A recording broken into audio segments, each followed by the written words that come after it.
Okay. Well, today we're going to go through a short Hoy vamos a hacer una breve presentación sobre la visión del trono del carro celestial de Ezequiel. Y debería decir en virtud del título. You may not have thought of it or heard it characterized in such a way. Es posible que no hayas pensado en ello ni lo hayas oído caracterizar de esa manera. Lo que vio Ezequiel es en realidad algo que se conocía en su día y bastante antes. Algo bastante común en la literatura del mundo antiguo, incluida la Biblia, y también en la iconografía del mundo antiguo y la Biblia.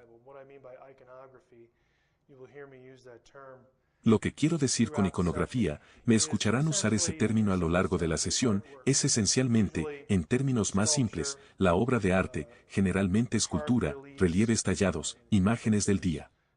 Me refiero a ellos como las fotos de entonces. La gente se pregunta y especula, ¿qué vio Ezequiel en el capítulo 1? Y la visión también se repite, no de manera idéntica, pero muy cerca de ser idéntica en el capítulo 10 de Ezequiel. ¿Qué es lo que vio? ¿Fue un platillo volador como el que asociamos hoy? Y ha habido intentos de argumentar que lo que Ezequiel vio fue una especie de platillo ovni clásico, o algo con un alto grado de similitud. Y les voy a sugerir que no, eso no es lo que vio en absoluto. Sabemos lo que vio por la iconografía de la época. Hablamos de esto en el último programa de OVNIs hace un par de semanas, y algunos de ustedes pueden haber oído hablar de eso, escuchar ese programa o haberme escuchado tratar este tema antes. Solo quiero ser claro desde el principio, creo que es muy posible que tuvieran tecnología de naves voladoras que fueran capaz de volar, digámoslo de esa manera en el mundo antiguo. Creo que los textos védicos son un buen ejemplo de esto. Las vímanas dicen que estas cosas estaban volando y había gente en ellas. Sería ridículo mirar un texto como ese en la literatura védica y tratar de decir, eso no es lo que dice.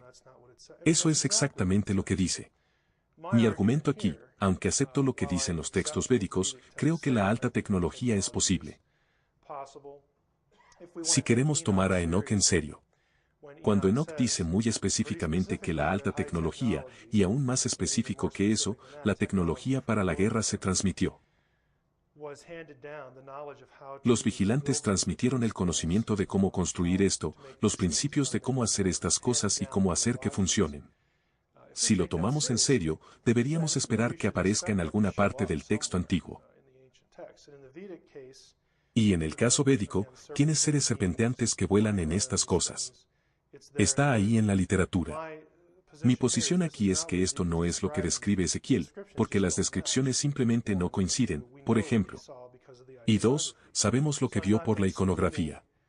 Así que no excluyo completamente esta idea de la literatura antigua, pero en este capítulo simplemente no lo creo por una variedad de razones. Lo que sigue aquí es un comentario muy breve versículo por versículo. Solo voy a comentar algunas cosas a medida que avanzamos en Ezequiel con respecto a tratar de discernir lo que vio, si fue una nave extraterrestre como a algunos les gusta argumentar, o algo más. No necesitamos los dibujos interpretativos de ciertos autores hoy para descifrar lo que vio porque prácticamente los tenemos. Ahora, mi posición, mis argumentos son estos.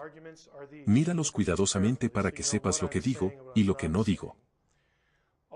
Todos los elementos de la visión de Ezequiel se pueden explicar con referencia a las fotos de los días de Ezequiel. La bien conocida iconografía de los carros del trono, voladores o no, voladores o estacionarios, se extendió a lo largo de las antiguas esculturas, pinturas e inscripciones del cercano Oriente. Permítanme resumirlo. Estoy diciendo que todos los elementos de la descripción de Ezequiel se pueden explicar en la iconografía.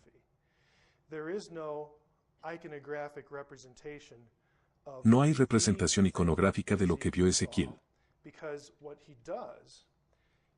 Porque lo que hace, en realidad es bastante interesante, es que su visión es una amalgama de motivos iconográficos familiares en las obras de arte del día. Cambia un poco en el capítulo 10. Y donde es realmente significativo en cuanto a los cambios es cuando llegas al libro de Apocalipsis.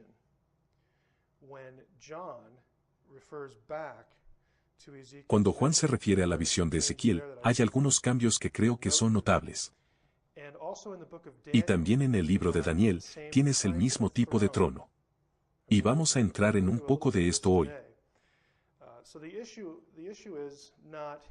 Entonces el problema no es en la literatura bíblica que las visiones siempre sean las mismas. Difieren, y creo que hay una razón por la que difieren. Y les voy a decir ahora mismo que no he resuelto esto a mi propia satisfacción. El trabajo de Dave Flynn me ha influido para pensar en algunas cosas de manera diferente.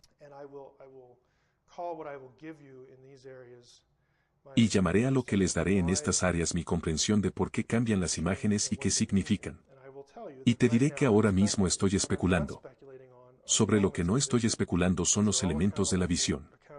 Todos ellos se contabilizan en la obra de arte del día. Se puede demostrar que las traducciones novedosas, mi segundo argumento, ofrecido por aquellos que quieren un ovni en Ezequiel 1 y 10, son lingüística y contextualmente defectuosas. En tercer lugar, creo que la visión ovni es simplemente impracticable en términos del análisis lógico del texto en español al asumir una tecnología tan avanzada para viajar grandes distancias en el espacio. No voy a dar más detalles sobre eso en este momento.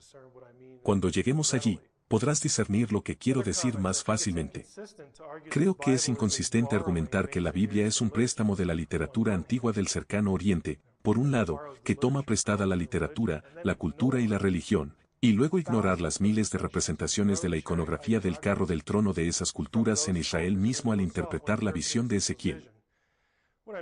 Lo que quiero decir con esto es que, por un lado, tienes personas que van a conferencias como esta y hablan en conferencias como esta, e investigadores que escriben libros sobre la Biblia, y los ovnis y la visión de Ezequiel. Y uno de los argumentos que usarán es que hay una consistencia, o al menos una correlación, entre la descripción bíblica, el texto bíblico, las historias bíblicas, el contenido bíblico, la religión bíblica y Mesopotamia, Egipto, etc. Todo el mundo en el campo lo sabe. Bien, te daré eso porque está afirmando lo obvio. Pero estoy diciendo que es inconsistente que afirmes eso y luego rechaces el hecho de que la visión de Ezequiel, los elementos de la misma, están en ese material. Eso es simplemente inconsistente. Eso es tratar de salirse con la suya con el texto y no ser honesto con los datos.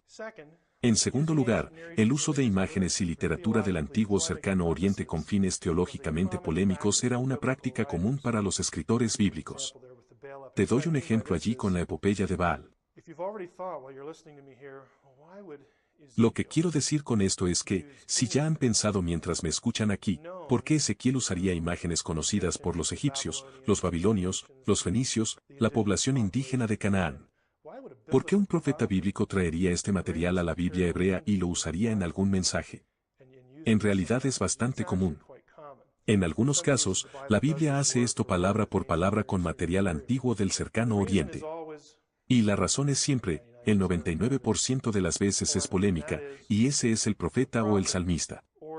Por lo general, son los profetas de los salmos donde sucede esto, donde traerán el material. Por ejemplo, en el ejemplo de Baal, donde Baal afirmará ser el que cabalga sobre las nubes, el que controla los cielos, el que trae la lluvia, el que trae las cosechas y todo eso. Y el autor bíblico traerá este material de la literatura canaanita en, el caso de Baal, a la Biblia, lo pondrá en lo que está escribiendo y luego lo modificará. Cambiará el nombre de Baal a Yahweh. Y el propósito es este, no sean tontos, no es Baal quien controla los cielos, es el Dios de Israel. Está usando material que conocen para hacer su punto teológico. A menudo hacemos esto en el discurso moderno a modo de ilustración.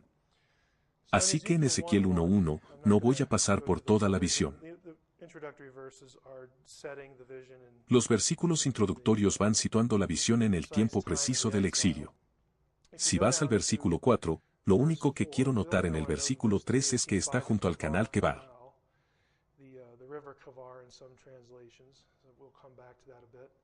Pero el verso 4 dice, y miré, y he aquí venía del norte un viento tempestuoso, y una gran nube, con un fuego envolvente, y alrededor de él un resplandor, y en medio del fuego algo que parecía como bronce refulgente. Tenemos que asumir en este punto inicial que Ezequiel vio una nube brillando en su interior. Ya que el hebreo tiene una palabra para nube, y se usa aquí, solo una palabra genérica para nube. Podría haber dicho disco de plata o círculo de plata, pero no lo dice. El hebreo tiene palabras para plata, para disco, para redondo, para ventana, incluso para personitas en ventana. Todas estas cosas, un escritor hebreo del siglo VI podría haberlo dicho simplemente. Tienen las palabras. Todo lo que tienes que hacer es comprar una gramática hebrea y mirar el índice y las palabras están ahí. Compra una guía de vocabulario hebreo. Es muy sencillo si tienes un programa de ordenador, incluso puedes hacerlo más rápido. Tiene las palabras en su vocabulario, pero no las usa, no usa ninguna, de hecho, en todo el capítulo. Entonces las personas que quieren incluir estos elementos en la visión simplemente lo están haciendo. Exactamente eso, los están imponiendo en Ezequiel. Y en medio de ella, que es la nube, la figura de 4 seres vivientes. Estos se identifican como querubines, querubim en hebreo, en la visión del capítulo 10. No los identifica aquí, pero se refiere a ellos en el capítulo 10. Es la misma visión, pero 13 meses después.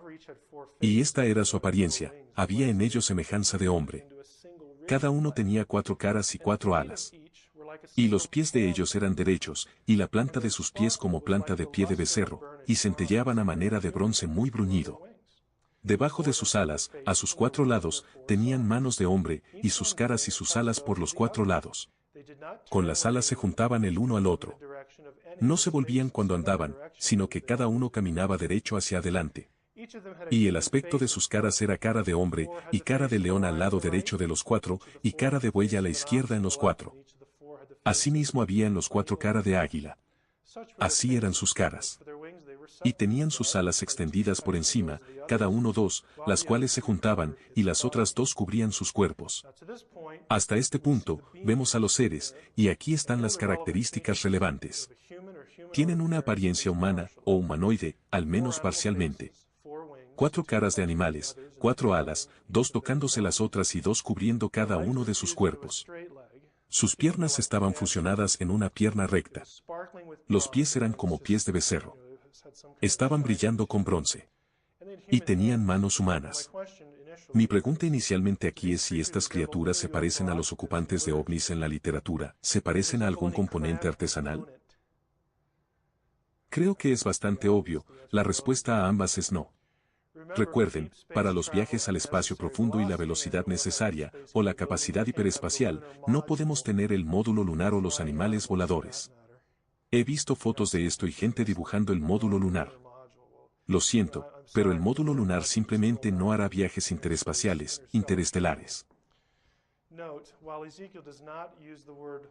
Tengan en cuenta que aunque Ezequiel usa mucho la palabra semejanza, y por lo tanto, podría estar buscando formas de describir lo que ve, no dice que las criaturas parecen animales. Identifica claramente la cara de cada animal. Entonces el viejo argumento de que Ezequiel está tan abrumado con este extraterrestre que no puede describir a este tipo, este es así, aquel es así. Eso no es lo que hace. Él dice claramente que era un querubín, había 4 de ellos. Él sabe lo que son los querubines. Porque prácticamente donde quiera que vayas en el mundo antiguo te los encuentras, en la obra de arte. Son querubines, y aquí está la clase de rostros que tenían. No está batallando con las palabras. Y cada uno caminaba derecho hacia adelante, hacia donde el espíritu les movía que anduviesen, andaban, y cuando andaban, no se volvían. Cuanto a la semejanza de los seres vivientes, su aspecto era como de carbones de fuego encendidos, como visión de hachones encendidos. Hachones aquí, probablemente se refiere a seres divinos. Algunos comentaristas no van a estar de acuerdo conmigo. Tengo un verso citado a continuación como precedente. Como 1, es una descripción común de los seres angélicos, ángeles o dioses menores en la antigüedad más cercana a la religión, seres de fuego. Y 2, el versículo 14 tiene criaturas disparando de un lado a otro como relámpagos. Esto realmente no puede referirse a las primeras 4 criaturas ya que anteriormente se dijo que sus posiciones estaban fijas y coordinadas entre sí, y que sus alas se tocaban. Así que estas cosas revoloteando de un lado a otro, estos hachones encendidos o lo que sea. Creo que es posible que puedan ser otros seres angelicales, eso es solo una posibilidad. Salmo 104:4, el que hace a los vientos sus mensajeros, y a las flamas de fuego sus ministros. Es una idea bíblica y también es una idea amplia del cercano Oriente Antiguo. Y el fuego resplandecía, y del fuego salían relámpagos. Y los seres vivientes corrían y volvían a semejanza de relámpagos. Mientras yo miraba a los seres vivientes, he aquí una rueda sobre la tierra junto a los seres vivientes, a los 4 lados. El aspecto de las ruedas y su obra era semejante al color del crisólito. Y las 4 tenían una misma semejanza, su apariencia y su obra eran como rueda en medio de rueda.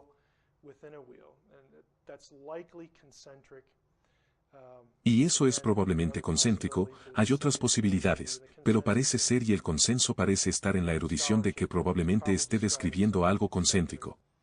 Cuando andaban, se movían hacia sus 4 costados, no se volvían cuando andaban. Y sus aros eran altos y espantosos, y llenos de ojos alrededor en las 4.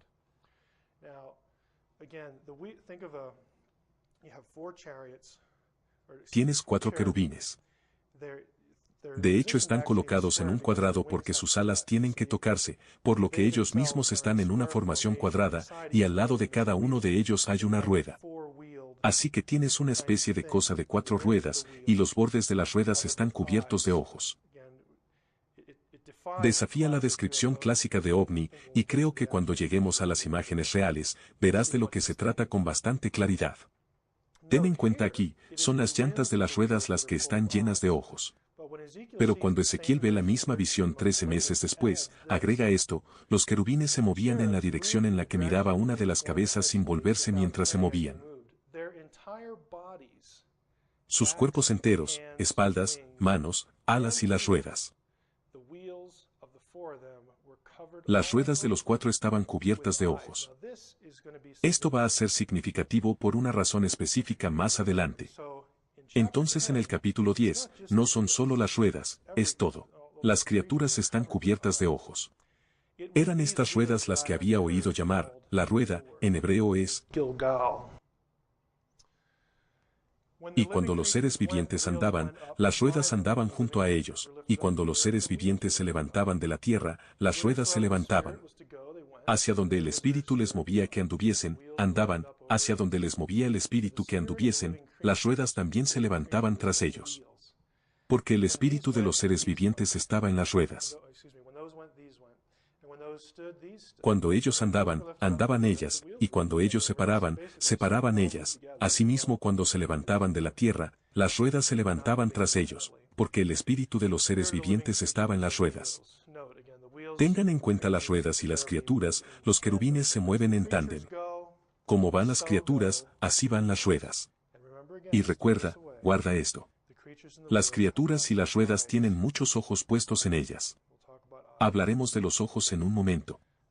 Y sobre las cabezas de los seres vivientes aparecía una expansión, palabra hebrea allí, es raquía. Así que hay una expansión sobre las cabezas de las criaturas. Está unido a las cabezas de las criaturas, lo están apoyando, en otras palabras. A manera de cristal maravilloso, extendido encima sobre sus cabezas. Y debajo de la expansión las alas de ellos estaban derechas, extendiéndose la una hacia la otra, y cada uno tenía 2 alas que cubrían su cuerpo. Y oí el sonido de sus alas cuando andaban, como sonido de muchas aguas, como la voz del Omnipotente, como ruido de muchedumbre, como el ruido de un ejército. Cuando se paraban, bajaban sus alas. Volveremos a esto, pero, ¿qué ovni funciona con animales o criaturas? Sobre el firmamento que estaba sobre sus cabezas.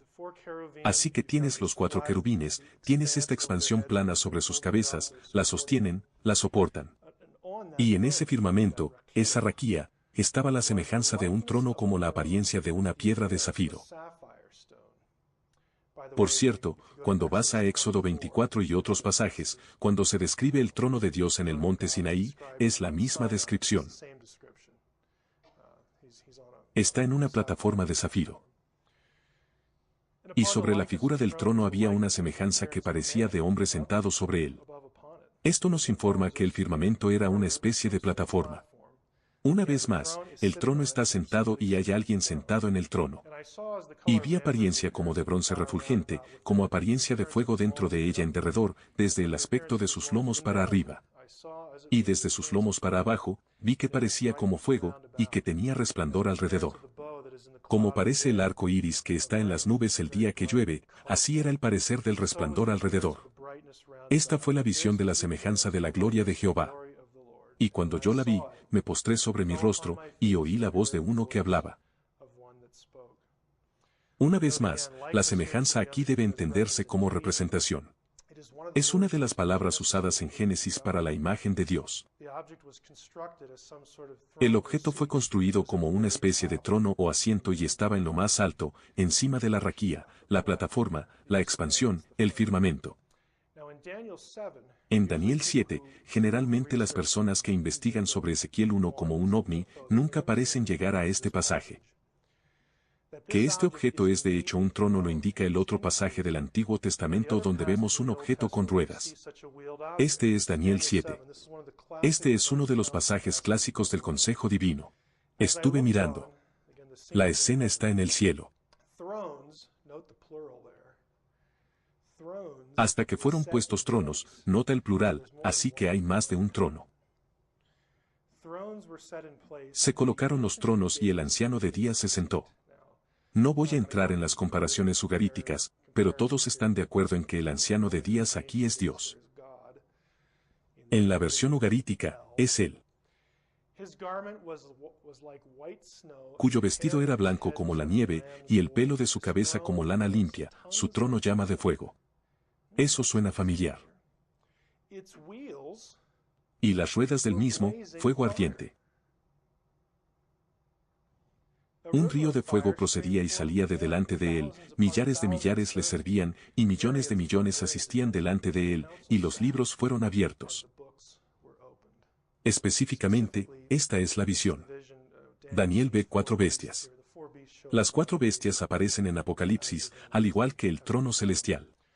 Resumen hasta ahora, apariencia humana o humanoide de las criaturas. Las criaturas tienen estas características que vimos antes. Hay una plataforma sostenida por las 4 criaturas y hay una deidad encima de la plataforma. Ahora, examinando todas esas características contra la iconografía. Como trato de hacer, quiero que sepas que no me lo estoy inventando. No me quedaré aquí y les diré que la gente ha estudiado iconografía y puede dar cuenta de las características. ¿Quieres confirmarlo? ¿Quieres comprobarlo? Espero que puedas leer alemán. Estas son las obras principales. Hay obras más pequeñas y algunas de Asmar Kiel. Probablemente sea el experto mundial en iconografía del antiguo cercano Oriente, al menos en lo que se refiere a Siria, Palestina. Todavía está vivo y sigue escribiendo, y varias de sus obras han sido traducidas al inglés. Desafortunadamente, este no. Pero aquí está el título en inglés. He traducido mucho para ustedes. Pero tiene un montón de bonitos platos y fotografías y dibujos a mano de esculturas originales, tiene cientos y cientos de ellos. El otro, Martín Metzger. Ninguno de sus trabajos, que yo sepa, está traducido al inglés. Pero el título aquí es, Tronos reales, tronos de reyes y tronos divinos. Formas de tronos y representaciones de tronos en Egipto y el Oriente Occidental en los siglos XIII y XII, 1200 a.C.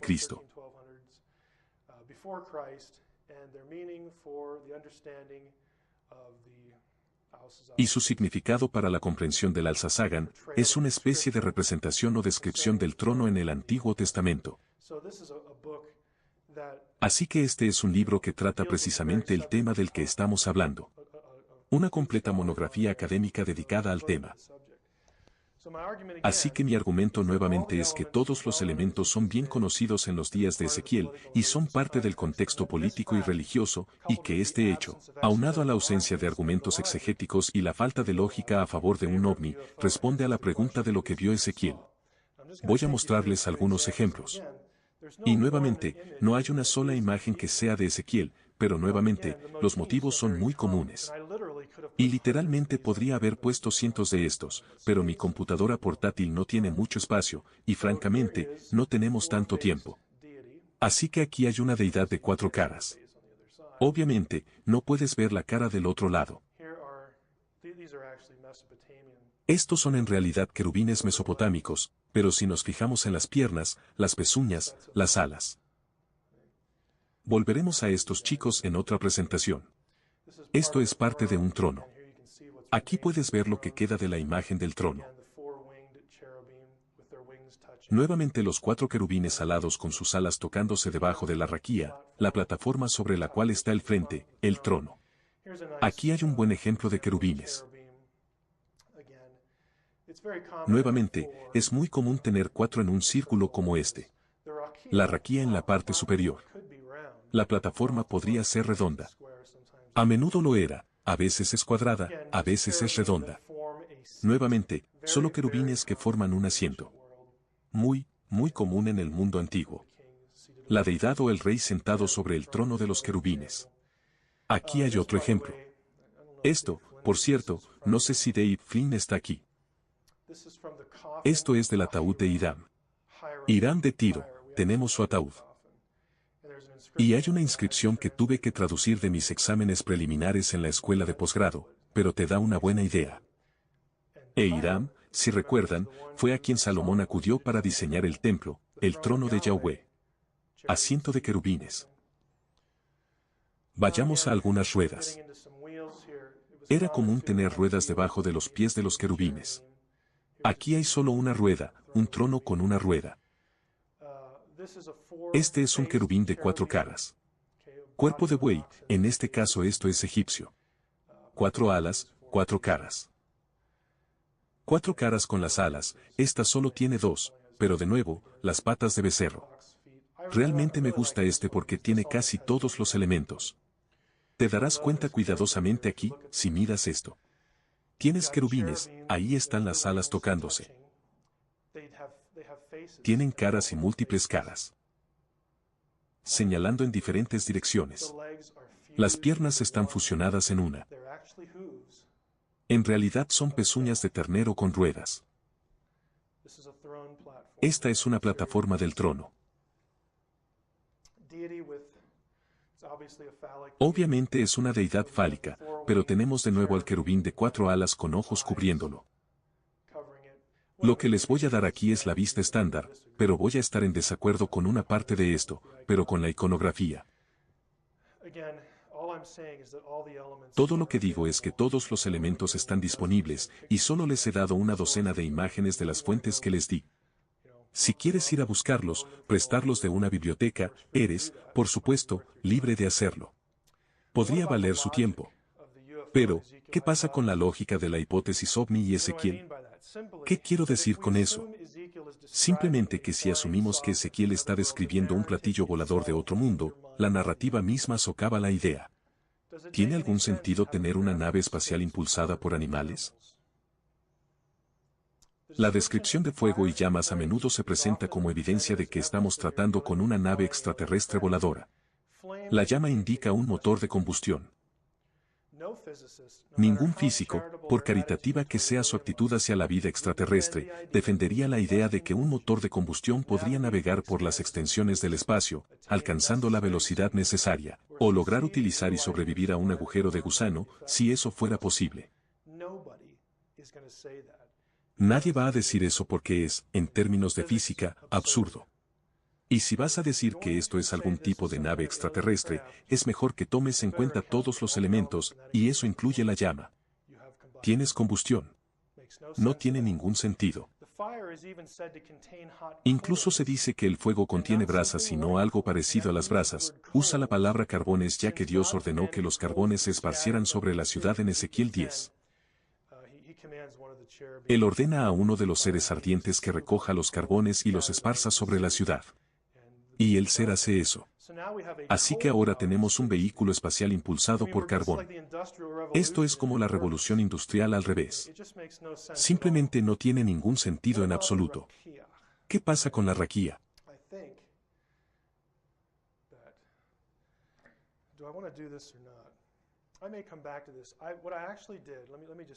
Permítanme resumir lo que la gente dice sobre el raquía. He recibido varios correos electrónicos de diferentes personas, una persona en particular que insiste en que raquía, el firmamento o expansión, es una cúpula circular. Y obviamente quiere hacer un platillo volador de eso. Y el argumento es que esto es lo que describe porque en Génesis habla del firmamento del cielo. Tengo un documento de Word aquí. Podemos volver a consultarlo si tenemos tiempo. Si quieres verlo, puedo ponerlo en un disco si quieres llevártelo. Pero busqué todas las apariciones de la palabra raquía en mi base de datos de la Biblia hebrea. Y busqué la raíz, la forma del verbo raca, que significa machacar. Martillear es probablemente la mejor palabra, batir. Lo que es el acto de golpear, ya sea en la Biblia hebrea pisoteando el suelo, o golpeando una pieza de metal. Es metal que cubres y golpeas con un martillo. No hay nada en la palabra que tenga algo que ver con el círculo. La razón por la que es redondo en Génesis debería ser obvia. Porque si estamos describiendo el firmamento del cielo al observador visual, vas de uno al otro. Ves el horizonte, la extensión del cielo. Eso será importante en un momento porque es crucial saber por qué el firmamento del cielo es redondo. Pero en realidad no hay nada en el contexto de Ezequiel, leímos todo el capítulo que en sí mismo indicaría redondez. Voy a hacer una sugerencia aquí. Sí, como digo, la plataforma del trono en la visión es plana, pero probablemente circular, podría ser, la visión no es tan específica, pero es plana, hay tronos encima. Pero luego tienes el firmamento redondo del cielo y todas estas diferentes criaturas con ojos en él. Voy a sugerir, y aquí es donde voy a especular y arriesgarme. Voy a sugerir que la visión de Ezequiel tiene algo que ver con la procesión. Con constelaciones. Las 4 constelaciones, esas 4 sobre las que leemos, o los querubines y la visión de Ezequiel, esos son los 4 puntos cardinales del zodiaco en el mundo antiguo. No creo que sea una coincidencia. Son los 4 puntos cardinales. Y si me equivoco, culparé a Flem. Pero echemos un vistazo a algunos otros pasajes y verás lo que quiero decir. Primera de Crónicas 28, el rey David se puso de pie y dijo, oídme, hermanos míos, y pueblo mío. Yo tenía el propósito de edificar una casa en la cual reposara el arca del pacto de Jehová, y para el estrado de los pies de nuestro Dios, y había ya preparado todo para edificar. Si recuerdas el arca de la alianza, esencialmente de medio metro por 1, que los israelitas cargaban en el Antiguo Testamento, tenía una tapa con 2 querubines en la parte superior. Estaban uno frente al otro y sus alas estaban una frente a la otra. Y la tapa se llamaba el propiciatorio, el lugar de propiciación, porque el sumo sacerdote una vez al año rociaba sangre para expiación en Yom Kippur. Pero fíjense que fue llamado un propiciatorio. Era más o menos donde Dios se sentaba cuando hablaba con Moisés, o de nuevo, cuando el sumo sacerdote intercedía, era el trono de Dios. Aquí se llama estrado de los pies. ¿Qué significa esto? ¿Por qué es un estrado? Porque en el templo, esto viene del libro de Metzger, por cierto. Tienes que estar un poco familiarizado con el arca. Aquí abajo está el arca era portátil, al igual que el tabernáculo en el que se guardaba el arca. Los israelitas se movían de un lugar a otro, lo montaban, hacían lo suyo, se iban, adoraban, lo que sea, y luego se iban cuando se les indicaba que lo hicieran. Cuando se construyó el templo, obviamente un edificio estacionario dentro del lugar santísimo, a Salomón se le indicó que construyera 2 querubines, que pusiera 2 querubines gigantes, con las alas tocándose. Tiendo a pensar que estas 2 alas podrían haber sido planas, pero seguiremos con el dibujo de Metzger porque si yo mismo dibujara una, se vería muy tonto. Porque esto ahora, en el templo, era el asiento donde Dios se sentaba y sus pies reposaban sobre el arca. Por eso el arca se llamaba el estrado de los pies. El arca en realidad era insertada entre los querubines. Sabemos esto por las descripciones del templo que se dan en la Biblia. Toma esa imagen y fíjate en esta. Jehová dijo así, el cielo es mi trono, y la tierra estrado de mis pies, ¿dónde está la casa que me habréis de edificar, y dónde el lugar de mi reposo? Imagen interesante. Manténlo en mente. Esta es la antigua concepción del mundo del Cercano Oriente. En el antiguo Cercano Oriente, incluido Israel, y sé que voy a ofender tal vez a algunas personas literales de la creación de días de 24 horas, pero ya que la tierra era vista como plana y tal vez redonda, pero plana. Sobre la tierra, tenías la raquía, el firmamento, la cúpula.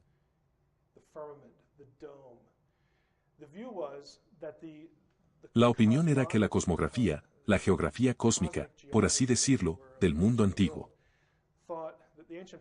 Los antiguos pensaban que el cielo que veían era en realidad una cúpula en la que estaban fijadas las estrellas. Y podían ver las estrellas mover las constelaciones en ciclos regulares. Pensaban que todo estaba encerrado en una cúpula. Así que las aguas, tienen estas frases en la Biblia, las aguas de arriba y las aguas debajo del firmamento. Ellos creían que había agua aquí afuera, agua debajo, aguas debajo de la tierra, y luego había aguas muy debajo, debajo de las otras aguas de la tierra. Este era el Hades, el mundo de la palabra inferior, o el infierno, por supuesto, el cielo o el cielo más alto. La razón por la que esto es algo significativo es cuando Dios dice que la tierra es mi estrado. Hay versículos en los profetas que tienen a Dios sentado sobre los cielos mirando hacia la tierra. Ahora, aquí está mi sugerencia. Es posible que la visión de Ezequiel, si superponemos la visión de Ezequiel aquí, tendría ruedas a los lados. Y creo que la razón por la que hay 4 es por los 4 puntos cardinales. Pero eso significa que tienes ruedas girando en esta dirección si las ruedas de hecho estuvieran colocadas justo aquí. Creo que podría ser una antigua descripción israelita de la precesión. ¿Y por qué precesión?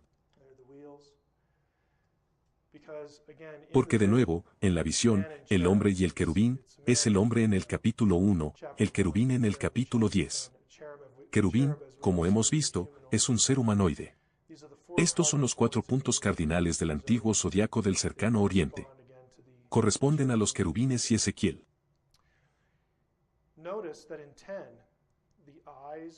Noten que en el 10, los ojos estaban en las criaturas y también las ruedas.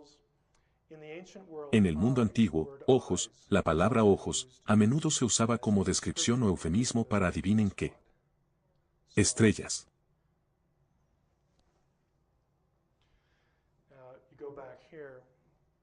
Ahora, regresa aquí nuevamente a estos tipos, esta es nuevamente una especie de apariencia humanoide. El hombre y el querubín nuevamente tomados juntos. Pero esa es mi sugerencia. Así que para concluir, lo que creo que está pasando aquí no es un ovni. Pero creo que realmente podría ser la clave para vincular la idea procesional que es muy común en la literatura clásica. En el mundo griego, en el mundo helenístico, a la Biblia, a una visión. Y especialmente una sugerencia de Fuente que esencialmente cuando los antiguos miraban el universo, y pensaban que esencialmente era un reloj. Era un cronómetro, el universo tiene un cronómetro.